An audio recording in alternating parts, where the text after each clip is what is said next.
को भी चुनौती देता हूं कि सुन रहे हैं, गिरिडीह का झंडा मैदान आपके बाप का है।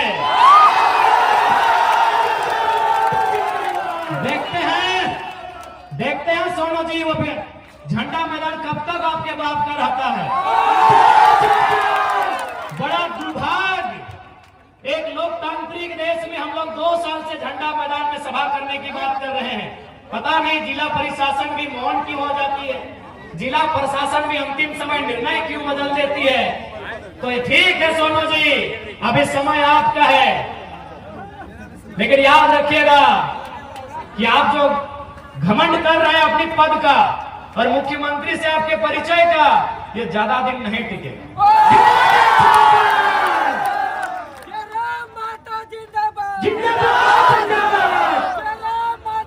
और याद रखिएगा, इस बार गिरिडीह की जनता आपसे हिसाब लेगी। गिरिडीह की जनता आपसे इस बात का हिसाब लेगी कि आपने जितना जीएम लैंड में कब्जा किया है, आपने जितना कंपनी और फैक्ट्री से दलाली लेने का काम किया है, उसका पाई पाई हिसाब गिरिडीह की जनता लेगी। माननीय सुदीप कुमार सोनू जी, इस बात को याद रखिएगा। आज केवल गिरिडीह की बात करें तो आज आपके आसपास इसी क्षेत्र में हजारों छोटी बड़ी कंपनियां हैं कि नहीं? आज इसी गिरिडीह में हजारों कंपनियां हैं, रंजित दा, है कि नहीं? हाँ मनोज दा, इसी गिरिडीह में हजारों कंपनियां हैं। आज आप देख सकते हैं हर एक कंपनियों से धुआं निकलता है, लेकिन विधायक मौन है। अब सवाल ये उठता है कि विधायक मौन क्यों है? क्योंकि मैं आपको एक अनुभव बताना चाहता हूं। एक कंपनी के किनारे मेरा कार्यक्रम था, जब तक मेरा कार्यक्रम था कंपनी ने धुआं को बंद करके रखा था। यानी केवल मेरे कार्यक्रम से अगर धुआं बंद हो सकता है तो विधायक चाहेंगे तो क्या क्या बंद हो सकता है, आप सोच के देखिए।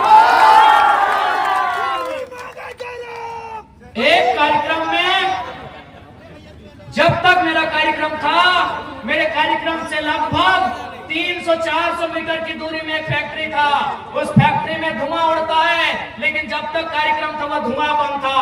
क्यों बंद था? न कंपनी के ओनर ने कहा था कि जब तक टाइगर जराम महतो मीटिंग करके चले ना जाए, धुआं मत खोलना। आप सोच सकते हैं, एक लड़का जो न विधायक है न सांसद है, अगर उससे इतना खौफ बन सकता है तो जो लोग संवैधानिक पदों में हैं, उनसे कितना खौफ बनेगा, आप अंदाजा लगा लीजिए। अब सवाल है, क्यों नहीं चाहते हैं? ये क्यों नहीं चाहते हैं? नहीं, ये इसलिए नहीं चाहते हैं क्योंकि इन्हें वो कंपनियां चंदा देती है। ऐसा नहीं है कि जरा महतो को उन्होंने चंदा का प्रलोभन नहीं दिया। कभी उन्होंने स्कॉर्पियो तो कभी फॉर्च्यूनर जैसी गाड़ियों का ऑफर रखा है, लेकिन हमने एक ही लाइन कहा है कि मैं उस मिट्टी से आता हूं जिस मिट्टी में शहीद निर्मल महतो ने बलिदान देकर झारखंड राज लिया था। आप ये सौदेबाजी उनसे कीजिएगा जो लोग बिकना जानते हैं। हम झारखंड की राजनीति में टिकने आए हैं, और अगर हम टिक गए तो बेईमानों का बहुत बेहतरी से सफाया होगा। बिल्कुल बहुत बेहतरी से सफाया होगा। और मैं आपको कहना चाहूंगा, बहुत सारे लोग आपको कहेंगे कि ये लड़का नौजवान है, कभी कभी एग्रेसिव भाषण देता है, आक्रामक बातें करता है, मारने पीटने की बातें करता है। देखिए भैया, ये मेरा व्यवहार में है तो है। मैं कोई छुपा के अपना, मेरा कैरेक्टर नहीं है जैसा सुदीप सोनू का है। मेरा कोई कैरेक्टर छुपा के नहीं है, मैं जैसा हूं आपके सामने हूं। मुझे टी शर्ट पहन के मंच में आना पसंद है, मैं आता हूं। मुझे खाली पांव पसंद है, मैं खाली पांव आया हूं। मैं कोई दिखावटी नहीं, मैं जो हूं सो हूं। लेकिन हाँ, इतना कह देंगे, मैंने 2 साल झारखंड को देखा, बहुत करीब से देखा।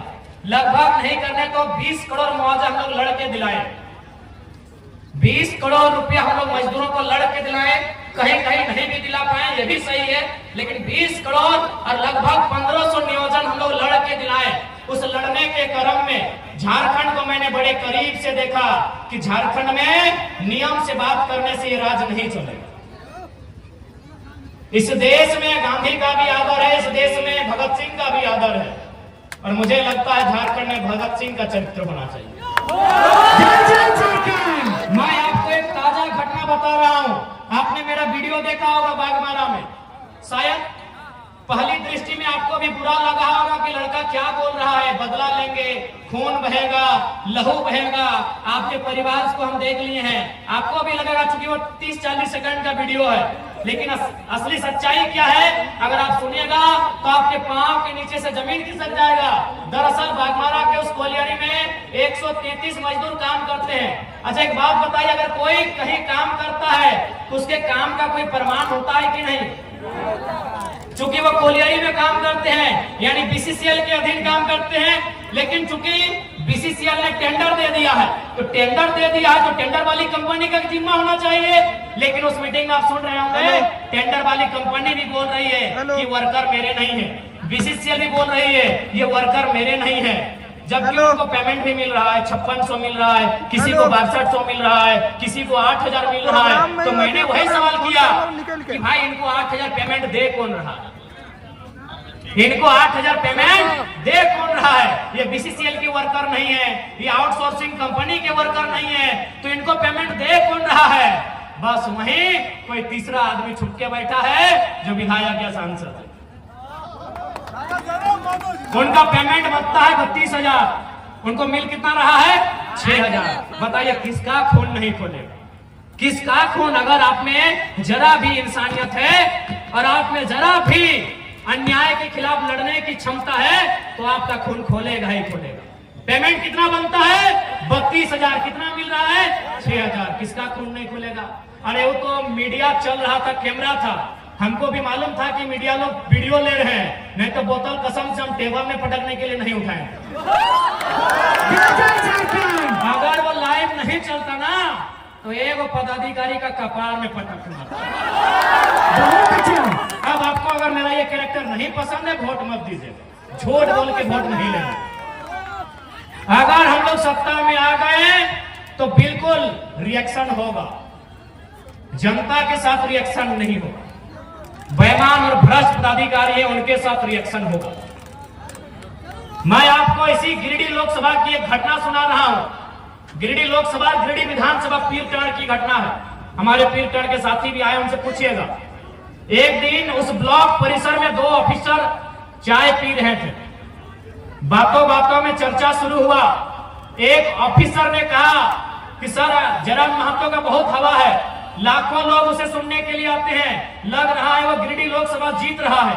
तो दूसरे ऑफिसर ने कहा सर अगर वो जीत भी जाएगा तो क्या उखाड़ लेगा दिल्ली जाके, दिल्ली में उसको भाषण देने का मौका भी नहीं मिलेगा। वो एनडीए से भी नहीं है, इंडिया से भी नहीं है, वो मोदी की तरफ से भी नहीं है, वो राहुल गांधी के भी तरफ से नहीं है, तो जयराम महतो क्या उखाड़ लेगा सर दिल्ली में? तो दूसरे अफसर ने कहा कि सर आप ठीक बोलते हैं, जयराम महतो दिल्ली में कुछ नहीं उखाड़ पाएगा, लेकिन सर मेरा दिल कहता है जहां से गिरिडीह शुरू होता है और जहां गिरिडीह खत्म होती है, अगर वहां कोई बेईमान पदाधिकारी उसको दिखा तो रोड में पटक के मार देगा सर। ये मैंने नहीं कहा, ये उस अफसर ने कहा कि जहां से गिरिडीह शुरू होती है और जहां गिरिडीह खत्म होती है, अगर प्रखंड लेवल में या पंचायत लेवल में कोई अफसर मनमानी किया, फुटानी किया तो जयराम महतो उसको पटक के मार देगा सर, ये गारंटी है। यही बेरमो विधानसभा की एक घटना है। एक आदमी को अटेंडेंस रोक दिया गया था। वो आदमी हमारे पास आया, बोला भैया ये ऐसा बात है। हमने कहा कि अधिकारी को फोन लगाइए, तो बोला नहीं एसपीओ की पीओ था, बोले लगाइए फोन। तो हमने फोन लगाया, उनको परिचय दिए कि सर हम जयराम कुमार महतो बोल रहे हैं, इनका अटेंडेंस बंद कर दिया गया है, गरीब आदमी है, नौकरी में रख लिया जाए। उधर से अधिकारी की आवाज आती है कि कौन जयराम महतो, हम तो नहीं पहचान पाए। हम इतने बोले कि आप विधायक और सांसद का खाली आवाज पहचानते हैं ना, अच्छी बात है, तो हम आज आपको फोन नहीं करेंगे, फोन काट रहे हैं। अब आपसे हम 2 महीना के बाद मिलेंगे, लेकिन दुआ कीजिएगा कि हम चुनाव ना जीते। अगर चुनाव जीत गए ना और रोड में जहां दिखेंगे पटक के दामोदर नदी में गाड़ देंगे। विश्वास कीजिए 10 सेकंड के बाद उस अधिकारी ने कहा कि जयराम बाबू बोलिए क्या काम है। 10 सेकंड में उस अधिकारी ने कहा कि जयराम बाबू बोलिए क्या काम है। हमने कहा काम हो गया है, रख लीजिएगा इसको। 10 सेकंड में, ये कोई बड़ाई नहीं कर रहे हैं, शेख साहिद हमारे उपाध्यक्ष है, वो उसको लेके आए थे, पूछ